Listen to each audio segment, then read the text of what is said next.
Buenos días a todos. Veo que ya están despiertos.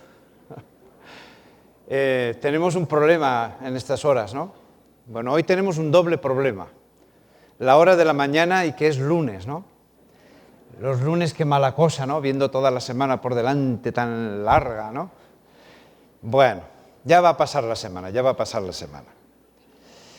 En esta mañana tenemos un tema que es de los preferidos para un biólogo. ¿Ustedes saben qué significa la palabra biología? Viene de dos palabras, ¿verdad? Bio, logos. Logos es un tratado, un estudio de... Y bios, la vida. ¡Ay! A los biólogos nos encanta hablar de la vida. ¿Eh?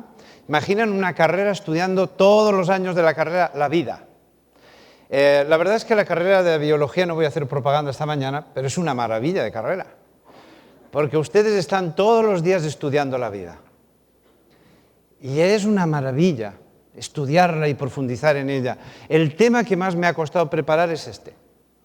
Porque ¿qué no digo sobre la vida? El problema no era qué voy a decir, sino qué no puedo decir. Porque es tan amplio el tema, se pueden decir tantas cosas, la vida es tan apasionante, se manifiesta tan rica. Ese es uno de los temas preferidos y por esa razón uno de los temas más difíciles de dar. Porque a lo largo del tema era sacar, esto no, salía un tema enorme. Así que al final lo que he decidido es, vamos a hacer como los encuentros deportivos, ¿no? De fútbol. Yo tengo un tiempo y cuando se acabe ese tiempo paramos. ¿Qué es lo que ha dado tiempo para hablar esto? Pues esto es lo que vamos a hablar. Es muy rica la vida, es fantástica. Miren, estamos buscando vida en el sistema solar. Hemos mirado en la Luna, ahí tienen imágenes de la Luna, buscando vida. Hemos ido con satélites, hemos aterrizado, hemos llevado seres humanos, aunque algunos no se lo creen. Y no hemos encontrado vida, pero cuando digo no hemos encontrado vida es que no hemos encontrado nada, ni microorganismos, ni bacterias, nada. Porque en un desierto de la Tierra, como puede ser esta imagen que tienen ahí con el astronauta al lado de esa roca explorándola, no encontramos nada. Si fuera la Tierra veríamos algún cactus, encontraríamos alguna lagartija, algún escorpión. Estudiaríamos la Tierra y encontraríamos bacterias, pero en la Luna no hay nada, el vacío más absoluto.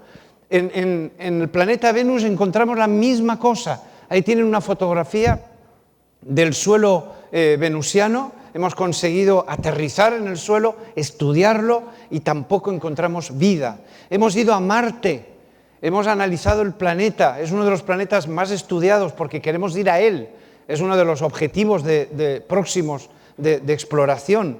Y hasta ahora no hemos encontrado nada. Hemos escarbado el suelo de Marte en busca, aunque sea de bacterias. No hemos encontrado nada, lo mismo que en la Luna. Así que hay estudios próximos. Por ejemplo, en el planeta Júpiter hay un satélite llamado Europa que nos tiene llenos de enigmas a los biólogos porque como está toda la superficie llena de agua, helada, pero agua, sospechamos que ahí tal vez encontremos, aunque sea solamente microorganismos. Ahí tienen también a Saturno y un satélite llamado Titán, que tiene una atmósfera rica en nitrógeno como nuestra atmósfera, y guardamos la esperanza de que tal vez en Titán encontremos vida. Lo cierto es que seguimos obsesionados por encontrar vida más allá de la Tierra y estamos buscando ahora sistemas planetarios como el nuestro. Y en esos sistemas planetarios estamos tratando de buscar planetas que tengan la posibilidad de tener vida. Es lo que llamamos exoplanetas. Fíjense, ahí tienen el dato. Se conocen unos 600 exoplanetas. Planetas que tienen características parecidas al sistema solar. Y en algunos casos hay algún planeta que tiene características muy parecidas al nuestro y por lo tanto la esperanza de que encontremos ahí vida. Lo cierto es que seguridad, solo hay vida aquí, de seguridad. Es decir, mañana las exploraciones planetarias pueden encontrar vida en otra parte, pero de momento la ciencia lo que nos indica es que no hemos encontrado vida en ningún lugar más que aquí. Pero aquí además la vida es abundante. No solamente encontramos algunos seres vivos, ya lo dijimos anoche, la diversidad es impresionante, impresiona incluso hasta a los evolucionistas, que como decíamos anoche, les cuesta ser capaces de explicar el origen de tantísima riqueza en variaciones de vida. Así que la pregunta es obvia, ¿qué es la vida? ¿Qué es la vida? Miren, hay dos cosas que no le deben de preguntar nunca a un biólogo. Así que ya lo adelanto por si alguien me quiere preguntar eso en algún momento. ¿Qué es una especie? Es muy difícil de explicar, de definir la especie, de tan variopinta que es. ¿Recuerdan anoche? Las variaciones que presenta la vida en dimorfismo sexual, en razas, incluso en diversidad individual. Es muy difícil definir lo que es la especie, pero también es muy difícil definir qué es la vida. Nosotros los biólogos podemos hablar mucho acerca de cómo se manifiesta la vida, podemos describirla, hablar muchísimo de lo que vemos como manifestación de vida, pero si ustedes me preguntan, defina la vida, ahí la hemos fastidiado. Desde hace mucho tiempo el ser humano ha estudiado las características de la vida, ha buscado poder explicarla. Sin embargo, lamentablemente, todavía resulta difícil definir exactamente qué es la vida. Es uno de los grandes objetivos de la biología. Si alguna vez seríamos capaces de comprender en qué consiste la vida. Fíjense que llevamos ya años y años de investigación sobre la vida y aún no la podemos definir, se nos escapa de las manos. Y cuando queremos profundizar en el verdadero sentido de la vida, no la podemos explicar, todavía al día de hoy. Los científicos, habiendo estudiado las características de la vida, que es todo lo que hemos podido hacer hasta ahora, han tratado de reproducir las condiciones incluso para crearla. Vamos a ver si somos capaces de, imitando la naturaleza, ser capaces de crear la vida. Y parece que hasta el día de hoy tenemos otro problema, no se ha podido crear la vida en un laboratorio a pesar de que se ha intentado y se sigue intentando. Todas las moléculas necesarias para crear la vida se encuentran en una célula muerta, pero los científicos no han podido resucitar una célula después de su muerte. No es que nosotros no somos capaces de devolver la vida a alguien que la ha perdido, sino que no somos capaces de devolver la vida a una sola unidad de vida. Es decir, no somos capaces de resucitar una simple célula. Si ya ellos no pueden devolver la vida a una célula antes que estaba viva, ¿cómo podrían crear la vida a partir de un montón de moléculas que no han conocido jamás la vida? Tenemos una limitación muy grande. La vida no sabemos qué es y se nos escapa de la mano, no la podemos manejar. Podemos conservar un ser que está vivo mientras tiene la vida, pero cuando ese ser pierde la vida, eso que pierde, que es lo que vamos a tratar de explicar en esta mañana, se va y no somos capaces de recuperarlo. Durante mucho tiempo se pensó que la vida se originaba por generación espontánea. Los estudiantes de ustedes habrán estudiado este asunto en algún momento. Esta idea, que nace en la antigua Grecia, predominó nada más y nada menos que 2000 años. Una teoría que se mantuvo por siglos. La gente no avanzaba, se seguía pensando en eso, generación tras generación. ¿Qué es lo que hace que nazca la vida? Y ellos pensaban, bueno, nosotros observamos que donde hay un montón de basura, donde hay barro y humedad y demás, ahí se generan insectos, se generan ratones, etc. Por lo tanto, un montón de basura o de barro daría origen por generación espontánea a la vida.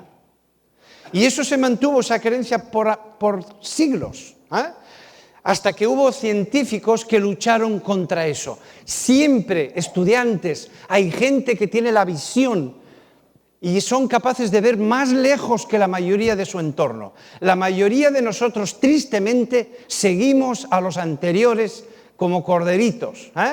Es muy difícil que haya personas que se planteen preguntas importantes, revolucionarias, que se pregunten el porqué de ciertas cosas. Y durante 2000 años la gente no se preguntaba si la generación espontánea era cierta.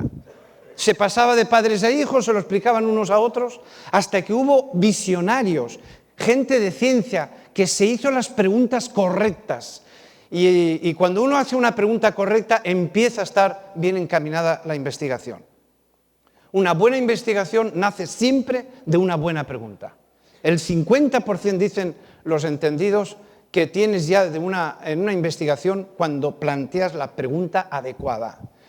Así que aquí tenemos algunos científicos, como es Reddy, como es Spallanzani y sobre todo Pasteur, que fueron capaces a través de una serie de investigaciones, no lo vamos a explicar, trataron de convencer a su sociedad de que la vida solo se genera a partir de la vida. La vida da lugar a la vida, pero la vida no parte de la no vida. Lo inmaterial, lo mineral no puede transformarse en vida. Si aparece en un cadáver gusanos es porque ha habido alguna mosca que ha puesto los huevecitos allí para que salgan unas larvas.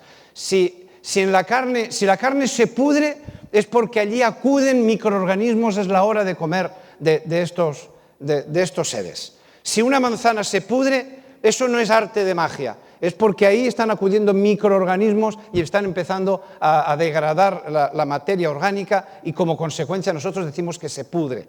Es decir, estos científicos fueron capaces de ver más allá que sus contemporáneos.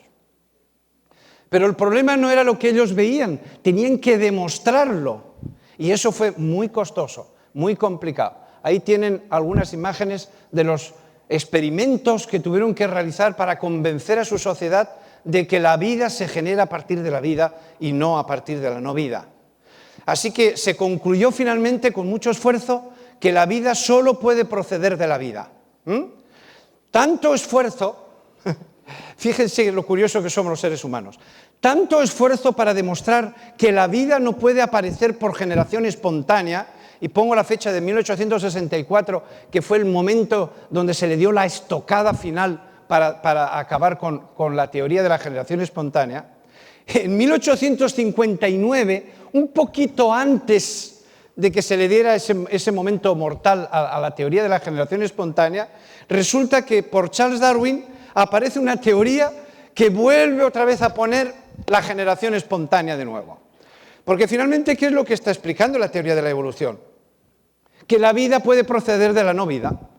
Entonces, después de que Reddy, Spallanzani y Pasteur se esforzaron por explicar que la vida solo puede proceder de la vida, ahora vuelve una teoría que recobra muchísima fuerza, que trata de demostrar de nuevo que la vida puede proceder de la no vida. Somos así de curiosos los seres humanos. Aquí tenemos a un tal Miller, 1952, que trató a través de una serie de descargas eléctricas y unos experimentos producir vida y llegó lo más cercano posible, es decir, a producir el aminoácido glicina. Luego vinieron otros autores, utilizaron otras fuentes de energía diferentes, usaron mezclas de gases distintos y se llegó a sintetizar 19 de los 20 aminoácidos que componen en general las proteínas. Además se produjeron también las 5 bases nitrogenadas que se encuentran en los ácidos nucleicos como el ADN y el ARN y otros compuestos biológicos. Y entonces esto animó a la ciencia a decir, señores, estamos consiguiendo la vida a partir de la no vida. Así que se animaron mucho los evolucionistas con todos estos experimentos, porque cada vez que se conseguía en laboratorio producir estas moléculas que contienen los seres vivos, se animaron a pensar que la no vida puede dar lugar por generación espontánea la vida de nuevo. Sidney Fox calentó una mezcla de aminoácidos y obtuvo productos parecidos a las proteínas. No eran proteínas, por eso les llamó proteinoides, pero se acercó ya un poquito a la idea de proteína. Pero el problema es que las proteínas son formadas por un sistema muy complejo, y hablaremos de complejidad en otro momento, que va desde el ADN, pasando por el ácido ribonucleico mensajero, el ribosomal, el transferente. Esto además implica una información previa de ADN que depende a su vez de la ordenación de sus bases nitrogenadas. Y la pregunta que se plantean los creacionistas y le plantean a los evolucionistas es ¿cómo se formó la transcripción y la traducción de las proteínas? Que los mecanismos que producen las proteínas son muy complejos. De manera que estos experimentos que han hecho estos investigadores son casi inocentes al lado del inmenso mundo de lo que es la vida. Cuando Fox mezcló además estos proteinoides con el agua, resulta que se formaron pequeñas esferas. Y eso le llamó protocélulas, porque esas esferas parecía ya que se parecía a lo que era una célula. Pero los investigadores saben que esas gotitas de protocélulas se parecen muy poco a una célula con vida.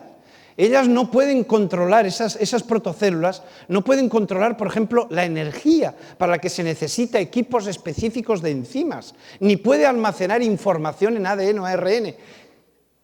Estudiantes, que la vida es mucho más compleja que esos proteinoides.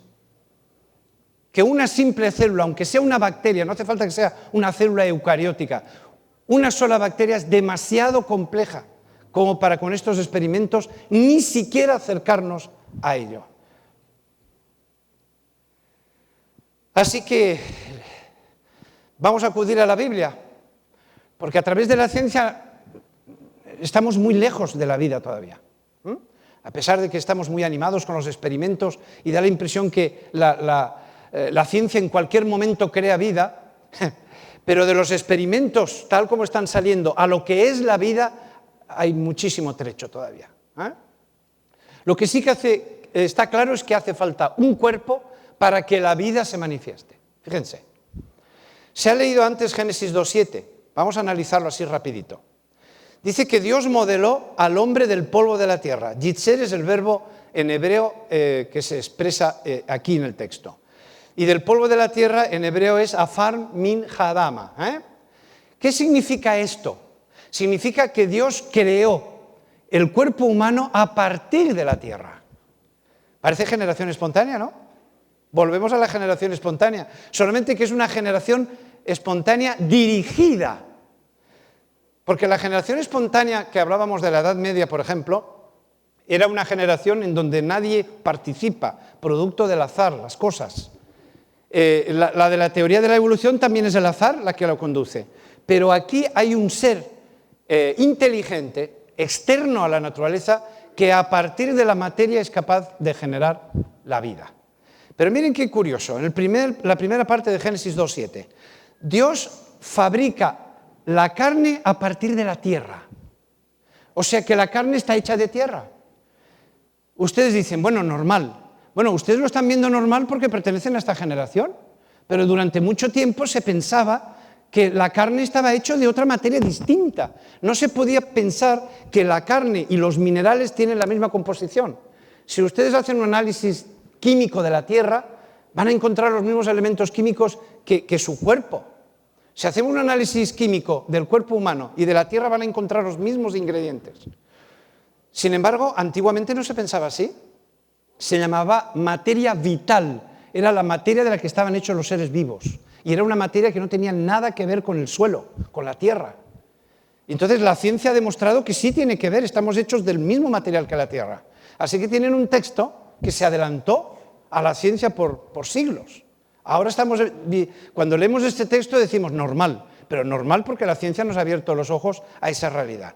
Así que lo primero que Dios hace, por eso he puesto ese título de Hace falta un cuerpo, antes de que la vida se manifieste necesitamos un cuerpo.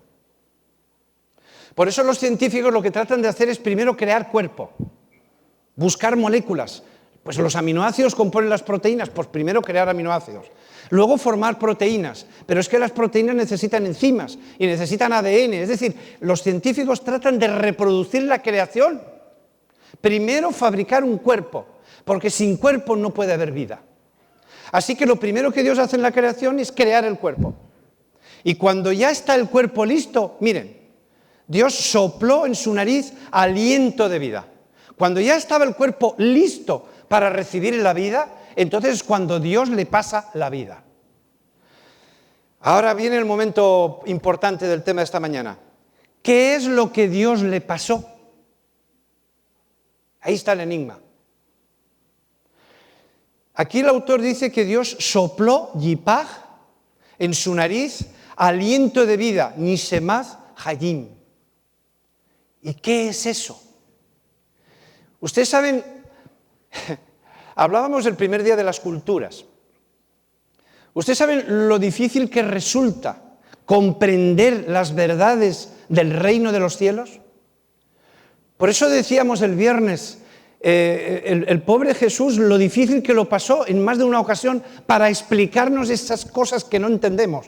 ¿Cómo les explicaré? ¿Recuerdan esos textos? ¿Cómo les explicaré yo a ellos cómo es el reino de los cielos? ¿Qué parábolas usaré? ¿Cómo me las arreglaré? Esto los docentes que hay en la sala me pueden entender. Hay conceptos que a veces uno suda para poderlos transmitir porque no sabe qué palabras usar, qué ejemplos poner y de qué forma hacerlo. Así que los profetas, los escritores de la Biblia, a veces cuando tienen que explicar cosas muy difíciles no saben cómo hacerlo y posiblemente ni ellos las comprenden suficientemente como para transmitirlas. Porque a veces los profetas reciben por revelación verdades que los superan a ellos y que superan la cultura en la que ellos viven. Y esta es una. ¿Cómo le revelaba Dios a Moisés, el autor del texto? ¿Qué es lo que Dios le pasó a ese cuerpo sin vida para que tuviera vida? Así que la analogía es la de la respiración. Y es una analogía propia de la cultura de la época en que se escribió. Es decir, en aquella época, ¿qué era un ser vivo? Pues alguien que respira. Si respira, es un ser vivo. Si no respira, no es un ser vivo. ¿Las plantas son seres vivos? ¿Respiran? No. No, ustedes saben que respiran porque pertenecen a esta época de la ciencia. Pero las plantas no se nota que respiran. Ustedes vayan a un árbol y verán. ¿Notan el movimiento de respiración, la entrada y salida de aire? Las hojas se inflan y se desinflan, el tronco tal vez. No, ustedes no notan que las plantas respiran. Y durante siglos y siglos se pensaba que las plantas no eran seres vivos porque no respiraban. La definición de vida era si respira es un ser vivo. Así que las plantas estaban fuera. ¿Cuándo un ser está vivo? Si respira. Si no respira, está muerto. Y así han enterrado a más de uno creyendo que estaba muerto y no lo estaba. Porque no se le notaba respirar. Y cuando el otro salió de la crisis en la que se encontraba, pues se vio, pues imagínense, debajo de tierra, ¿no? Y eso se sabe, se tienen datos y hay evidencias de eso. Así que si alguna vez se mueren, asegúrense que están muertos. Y que los de a su alrededor lo tengan claro también. Ay, ay, ay, ay, ay, ay. ¿Qué es la vida? ¿Qué es la vida? Ay, ay. El texto dice que sopló en su nariz aliento de vida. Es decir, está cargado de elementos culturales de la época de Moisés. ¿Qué es la vida? No sabemos lo que es la vida, no sabían lo que era la vida, pero lo más cercano a la manifestación de la vida es la respiración. Si un individuo respira, está vida, tiene vida. Por lo tanto, ese cuerpo recién creado no respiraba y había que darle la primera respiración. Entonces, como si se tratara de un beso boca a boca, ¿no? Cuando hay alguien que está en asfixia, medio ahogado, se trata de pasarle aire, entonces nosotros tratamos de inspirar, digamos, a ese ser para que no pierda la vida. Bueno, ¿y qué le pasó a Dios? ¿Qué le pasó a Dios? Miren la tercera parte de Génesis 2:7. El hombre llegó a ser un ser vivo. ¿Saben cómo lo expresa en hebreo? Nefesh hayá. ¿Por qué les uso hebreo de vez en cuando? No es para aquí pasar uno de hacerse el listo o el importante, sino porque hay que acudir al lenguaje original, porque lo que ustedes leen en sus Biblias es una traducción es una interpretación, entonces hay que ir al original a ser posible, y si no, tener varias versiones de la Biblia para tener claro qué es lo que el texto dice.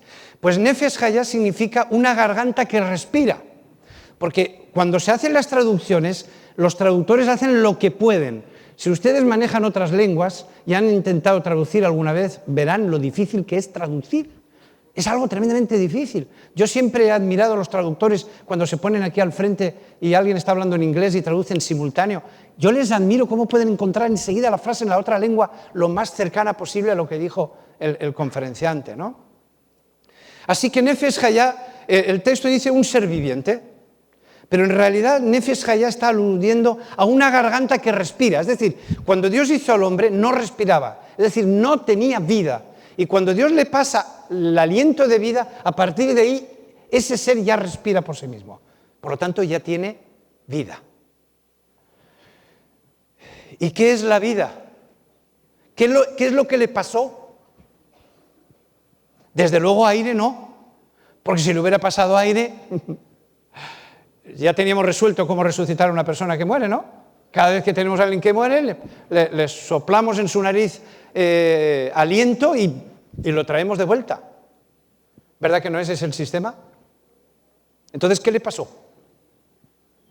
Pues si están esperando que se lo diga, lo siento. Esta es una pregunta que llevo años haciéndomela y no la he respondido todavía. La vida es un misterio, no sabemos qué es. Hoy lo respondemos todo con energía. Pues sería una energía que Dios le pasó, como una especie de descarga eléctrica para que el organismo se moviera, ¿no? Como esas descargas que le damos al corazón cuando hay un paro cardíaco, ¿no? Para que reviva, ¿no? Entonces hay algunos que dicen que lo que Dios le pasó en realidad fue algo así, como una especie de energía, de principio energético para que ese cuerpo se moviera. Hoy todo lo arreglamos con energía, ¿eh? Cuando hay un misterio decimos eso es una energía. Bueno, lo cierto es que no sabemos qué, pero no aire. Aquí el autor está usando una analogía cultural para decir algo sobre eso, porque el autor no sabe cómo contarlo. Entonces, ¿qué es lo que Dios le pasó? Ese es nuestro gran misterio, la vida, lo que todavía la ciencia no está consiguiendo en los laboratorios. ¿Ah? Bueno, miren el texto de Elena G. de White, que es muy interesante. Cuando Dios hubo hecho al hombre, el cuerpo humano quedó perfecto en su forma y organización, pero estaba aún sin vida. Después Dios infundió en aquella forma el soplo de vida y el hombre vino a ser criatura viva. Cuando Dios le pasó ese algo que no sabemos qué es, a partir de ese momento ese ser tuvo vida. El corazón, miren cómo lo dice, las arterias, las venas, la lengua, las manos, los pies, los sentidos, las facultades del espíritu, todo ello empezó a funcionar. A partir de ese momento, que Dios le pasó ese algo que nosotros llamamos vida y que no sabemos cuando lo mencionamos qué estamos diciendo, porque nadie sabe lo que es. Vamos a tratar de entenderlo un poquito, porque vuelvo a decir que es un misterio esto. Mirar este texto no suele gustar mucho, ¿no? Porque nos creemos tan importantes, ¿no? Mira el Behemoth. Behemoth no sabemos qué es. Es un término en hebreo que se ha perdido su uso, pero pensamos que es hipopótamo. Así que mira el Behemoth, mira el hipopótamo, mira el animal en general que yo he creado igual que a ti. ¡Oh! Yo que me creía alguien importante, cuando leo esto digo yo, no fastidies, este texto no lo voy a poner. Esto no me interesa que se sepa.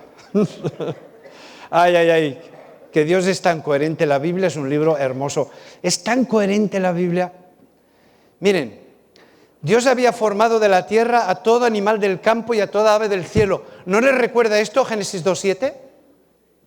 Había formado el mismo verbo yitzer, es un verbo de alfarería, no me puedo detener en cada detalle, es un verbo de alfarería, yitzer, se usaba en aquella época para describir el trabajo de un alfarero, y ese mismo verbo que usa para la creación del hombre, lo usa también ahora para la creación de los animales, ustedes lo están leyendo igual que yo, y además ese cuerpo lo hizo a partir de Adama, el mismo término que aparece en la creación del hombre. Es decir, Dios hizo el cuerpo de los animales igual que a nosotros, los hizo de la tierra. Y cuando ustedes científicamente hacen un análisis químico del cuerpo humano, pero el de un saltamontes, el de un gorila o el de un elefante, van a encontrar los mismos ingredientes químicos. No tiene el ser humano un solo átomo distinto, tenemos la misma química y por lo tanto la misma química también que el suelo, ¿no? Que la tierra, como hemos mencionado antes. Y esos animales, ¿por qué viven? Porque tienen vida. Miren, Dios prueba a los hombres, Eclesiastés 3 es un texto también muy conocido. Dios prueba a los hombres para que vean que son semejantes a los animales. Los dos, los subrayo, los dos tienen el mismo aliento de vida. Ay, que yo no sé lo que es la vida, pero me voy a acercar todo lo que pueda a través del texto bíblico, porque a través de la ciencia no puedo ir más lejos. Es decir, los animales también tienen el mismo aliento de vida. Eso significa que Dios también los creó de la misma manera. Dios sacó el cuerpo de los animales a partir de la tierra y estos animales no tenían vida y luego les pasó su aliento de vida. Así que los animales tienen el mismo aliento de vida que nosotros. Ya tenemos una pista acerca de lo que es vida. Miren, la analogía, porque hay algunos que se sienten mal con esto. Nosotros creamos seres eléctricos, ¿no? ¿Cómo son nuestros seres creados? Nosotros somos creadores. Fuimos creados a imagen y semejanza de Dios. Dios es creador y nosotros tenemos ese aspecto de la imagen de Dios, la tenemos en el ser humano. Somos creadores también. Solo que nuestros seres son eléctricos, que dependen de la electricidad para estar vivos. Permítanme la analogía. Les retiramos la electricidad y se mueren. Los que han venido en carro tienen todos los carros muertos ahí fuera. Yo no les veo que lloran. Se les han muerto los carros, yo veo varios carros ahí fuera muertos. Y seguramente la computadora también la han dejado muerta en casa. La corriente eléctrica es la vida de nuestras máquinas. Y es la misma para una computadora, una lámpara o un televisor. Lo que difiere a estas máquinas unas de otras son sus cuerpos. Todas nuestras máquinas, bueno, muchas de nuestras máquinas, porque las hay otras que son mecánicas y demás, pero muchas de nuestras máquinas van a electricidad. Y la electricidad es la misma para todas las máquinas. Miren la cantidad de cosas que están ocurriendo aquí que van a electricidad. Esta computadora, el cañón, las lámparas, todo el sistema de micrófonos y demás. Y van a la misma electricidad, no hay una serie de enchufes para aplicar según el aparato, ¿verdad que no? La electricidad es común a todos. Entonces, ¿qué es lo que difiere a todas las criaturas hechas por el ser humano? Difiere el cuerpo, porque la electricidad es la misma, la electricidad es neutra. Y cuando la electricidad entra en la computadora, esta se comporta como computadora. Y cuando la electricidad entra en esas cámaras, funcionan como cámaras. Y la misma electricidad cuando llega a las lámparas, funcionan como lámparas. Así que la vida, cuando ingresa en el ser humano, hace que seamos humanos. Cuando ingresa un animal, hace que sea un animal. Es el cuerpo del animal y el cuerpo nuestro lo que nos diferencia. Pero vamos a la misma vida, lo que sea. ¿Me estoy explicando? Espero que esté consiguiendo hacerlo. De modo análogo es como ocurre con los seres vivos. El aliento de vida, sea lo que sea esta, porque tenemos un limitante enorme para definirlo, como hemos dicho, es el mismo para todos. Lo que los diferencia unos de otros son sus cuerpos. Eso es lo que nos diferencia a todos los seres vivos, el cuerpo. Porque la vida es la misma para todos. Por eso cuando Dios te dice, mira el hipopótamo, si es que es el hipopótamo, el behemoth, porque lo hice igual que a ti. Es decir, a él lo saqué de la tierra y le di la vida, y a ti se saqué de la tierra y te di la vida. ¿Qué es lo que te diferencia del animal? Tu cuerpo. Porque la vida es la misma. Vamos con la creación de la mujer, nos tenemos que meter un poco en las mujeres, ¿vale? Si no, los hombres, si no nos metemos con las mujeres. La creación de la mujer, así rapidito. Hay dos partes en la creación de la mujer, dos partes. Una es, atención estudiantes de medicina, una auténtica intervención quirúrgica, es una operación, descrita hace muchísimos años, pero es una operación. Dios hizo caer un profundo sueño sobre Adán.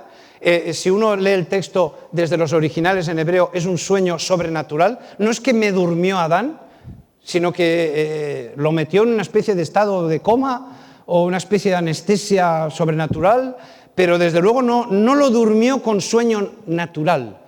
Iba a ser intervenido, no podía ser que fuera un sueño normal, se hubiera despertado en plena operación.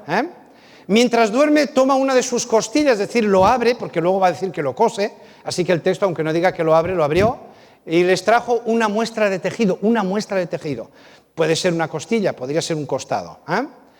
Cierra la carne en su lugar, está describiendo una operación quirúrgica. No tiene otro valor este texto. Cuando uno lo está leyendo, al pobre Adán, recién creadito, y ya lo meten en el quirófano, ¿no? Luego que no nos digan las mujeres que no tenemos nuestro mérito, ¿no? Hemos sufrido también lo nuestro, Y además, es la única vez que hemos parido, ¿no? La única. Lo malo es que fue un parto por cesárea, ¿no? En fin, ¿qué le vamos a hacer? La segunda parte es una obra de bioingeniería. Gracias a que hemos descubierto el sistema de clonación, estamos empezando a entender que es posible, a partir de una muestra de tejido, sacar un organismo entero. Esto parecía como si fuera un hada o un mago que de la chistera saca un animalito, una paloma. Parecía una obra de magos esto. Pero gracias al desarrollo de la ciencia estamos comprendiendo que a partir de una muestra de tejido es posible sacar un organismo entero. Así que esto es una especie de clonación, porque de la costilla que Dios tomó del hombre formó Yivén, el verbo es un verbo distinto al que se usa para la creación del hombre, es un verbo de arquitectura, construir. A partir de la costilla Dios construyó, es muy interesante el original, construyó el cuerpo de la mujer. Muy bien. Ahí tenéis la clonación, cómo salió una oveja a partir de una muestra de tejidos. ¿Sí? Y hemos clonado muchos animales, hasta monos hemos clonado. Y no hemos llegado al ser humano que se sepa por la ciencia oficial, porque las leyes de muchos países lo prohíben ex professo. El investigador se juega mucho de su título, le pueden inhabilitar profesionalmente. Y si eso lo contempla la ley es porque sabe la ley que es posible que eso se haga. Así que cuando yo leo el texto el texto de la creación de la mujer, veo perfectamente ese espacio una especie de clonación. Bueno, miren, ¿y el aliento de vida? Porque no me quiero ir del tema. ¿Y el aliento de vida? No aparece la vida por ningún lado. Dios no le sopla en la nariz de la mujer y le pasa aliento de vida. Así que la mujer no debe tener vida. Ustedes saben que los teólogos estuvieron mucho con este tema y hubo momentos en que se reunieron, estoy hablando de la Edad Media, la Alta Edad Media, en que se trataron de poner a ver qué pasaba con esto, si la mujer tenía alma o no. Era muy importante saber si tenía alma por saber si iban al cielo o al infierno cuando morían. Estamos en un contexto católico. Así que el tema era importante y valía la pena dedicarle tiempo. Es que en la creación de la mujer no aparece el aliento de vida por ningún lado. Dios en ningún momento le pasa a la mujer la vida. Pero ustedes lo estarán pensando. El tejido que Dios extrajo de Adán era tejido vivo. Con él hizo un cuerpo vivo. Hay continuidad de la vida y por lo tanto Dios no necesitaba pasarle a la mujer su aliento de vida porque ya lo tenía. ¿Es que Dios tiene que dar vida a cada ser que nace en la tierra? Cada vez que nace una nueva criatura, Dios le sopla en su nariz aliento de vida. ¿Verdad que no es así? ¿Qué ocurre? El espermatozoide tiene vida porque se la da el hombre que la produce, que produce el espermatozoide. El óvulo tiene vida porque se lo da la mujer que produce el óvulo. Así que el óvulo tiene vida y el espermatozoide tiene vida. Cuando se junta en la fecundación y se forma el cigoto, ese cigoto, esa célula, tiene vida. Y cuando se desarrolla, la vida continúa con él. Y por lo tanto, él llega a ser un embrión, luego un feto y luego finalmente nace un niño, se desarrolla y la vida siempre está ahí. Esto es una carrera de relevos, donde nos pasamos el listón de la vida unos a otros. Dios dio la vida solo una vez. Y lo siento, mujeres, pero lo hizo cuando creó al hombre. Es que nosotros estamos celosos de las mujeres porque no podemos dar a luz a un ser vivo, ¿no? Y entonces este texto le tenemos que sacar todo el rendimiento posible.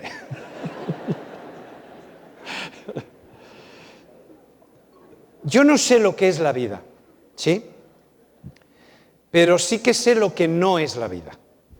Y la vida, lo que Dios le pasó al hombre y le pasó a los animales, y no necesitó pasarle a la mujer porque ella ya hereda la vida del hombre y el hombre la tiene de Dios, es que la vida no es algo consciente, no es un ente consciente. La vida es lo que hace que ese cuerpo esté vivo, que esté en movimiento, funcionando, pero la vida no tiene conciencia. Miren, así rapidito, el reloj, si pudiera pedir algo diría apáguenmelo, porque es un martirio. Miren, la muerte, ¿cómo la describe la Biblia? Así rapidito. Es un proceso muy triste. Mire qué poesía le ponen al final de la vida, porque es un drama. Miren, acuérdate de tu Creador antes que la cadena de plata se quiebre, se rompa el cuenco de oro, el cántaro se quiebre junto a la fuente, la rueda se rompa sobre el pozo. Es decir, la vida es una cosa maravillosa. Y la rotura de un ser vivo es algo muy difícil de comprender. Y la ciencia no sabe por qué nos morimos. No sabe por qué nos morimos. La muerte por enfermedad o accidente se entiende, pero la de por vejez, ¿por qué la vida se retira de nosotros? ¿Por qué el cuerpo no aguanta en algún momento determinado la presencia de la vida? Porque la vida está ahí mientras el cuerpo la puede sostener. Cuando el cuerpo no puede sostener, la vida se va. Entonces el proceso de envejecimiento es un misterio. ¿Por qué envejece el cuerpo que está tan bien hecho, ¿no? Y dice el texto, y el polvo vuelve a la tierra de donde vino y el aliento de vida vuelve a Dios. Es decir, el momento de la muerte es lo contrario a Génesis 2:7. Es decir, los dos ingredientes que hemos juntado, como es el cuerpo y la vida, se separan. Y no es que se separen, es que la vida no puede estar en un cuerpo que no tiene determinadas condiciones. Y la vida se va. La vida es muy exigente. Para que la vida pueda estar en un cuerpo, ese cuerpo tiene que estar en unas condiciones determinadas. Si no, la vida no puede mantenerse. Es un misterio, pero es muy interesante esto. Para que la vida no se nos vaya, el cuerpo la tiene que retener. ¿Y cómo la retiene? En determinadas condiciones físico-químicas de las que no nos vamos a meter porque ya no hay tiempo. Así que pasa con los muertos. Los vivos saben que han de morir, pero los muertos nada saben, ni tienen más paga, hasta su memoria queda en el olvido, también su amor, su odio, su envidia perecieron ya, nunca más participan en nada de lo que se hace bajo el sol, en el sepulcro donde vas no hay obra, ni planes, ni ciencia, ni sabiduría. Es decir, la vida no sé qué es, pero sí sé lo que no es, y es consciencia. La vida no puede pensar, no tiene razonamiento, no tiene sentimiento, es un ente neutro, que no sé cómo definirlo, pero es algo que nos hace estar vivos, pero la vida en su manifestación depende del cuerpo. Quiero terminar con esta diapositiva. Miren, aquí tienen el cuerpo. Nosotros necesitamos el cerebro para pensar, para recordar, para reconocer. En el cerebro oímos, en el cerebro vemos, a pesar de que tengamos oídos y tengamos ojos, pero todo eso son cámaras y aparatos para recoger información del exterior y proporcionarla al cerebro. Pero finalmente es el cerebro el que hace todo eso. Cuando morimos, ese cerebro se pudre o se convierte en ceniza y se acabó. Ahí terminó. La vida no puede estar ahí. Cuando la vida se retira, ese cerebro deja de funcionar. Es como la electricidad. Ahora cuando termine la reunión van a ver que van a matar a la pobre laptop. La van a matar, la verán. Le van a retirar la electricidad y el laptop se apaga. Eso pasa cuando morimos. Se retira la vida. Y todo el cuerpo deja de funcionar. Y cuando digo deja de funcionar nuestra consciencia y nuestro yo. Que ese es otro misterio, por cierto. ¿Quién soy yo? ¿Ah? Ese es otro misterio. Pero no vamos a ser más filósofos de lo que hemos sido esta mañana, ¿no? Ay. Bueno, lo dejo aquí. Ya me había propuesto que pararía cuando... La vida viene de Dios. Dios dice, yo soy el camino, la resurrección y la vida. Yo soy la vida. Jesús no dijo, yo tengo vida. No, yo soy la vida. ¿Qué es lo que Dios nos da para estar vivos? Eso es un misterio que ni la ciencia ni la teología hemos podido saber perfectamente cómo definir. Sabemos que no es algo consciente, sabemos que es un regalo de Dios para estar vivos. Y la Biblia tiene tantas promesas para el futuro, tantas promesas. Dios quiere darnos vida y vida en abundancia. Nos creó para estar vivos, pero el pecado ha trastocado todo esto. Y la biología, cuando estudia la vida, estudia también la tristeza de la vida, como es la enfermedad, el envejecimiento y finalmente la muerte. Eso no formó parte nunca en los planes de Dios. Eso lo tenemos por este pecado que tanto nos gusta, ¿no? Porque vivimos la cultura del pecado, pero da la impresión que nos gusta vivir en esta cultura, porque nos cuesta tanto salir de ella. Pues esta cultura de pecado nos ha traído esto, el que la vida en algún momento nos dejará. Ese principio de vida, el que sea. Pero tenemos una promesa en la Biblia que yo sí que quiero dejarles con esa promesa. Y es que Dios nos ha prometido vida. Si nosotros queremos seguirle en las condiciones que Él ha puesto.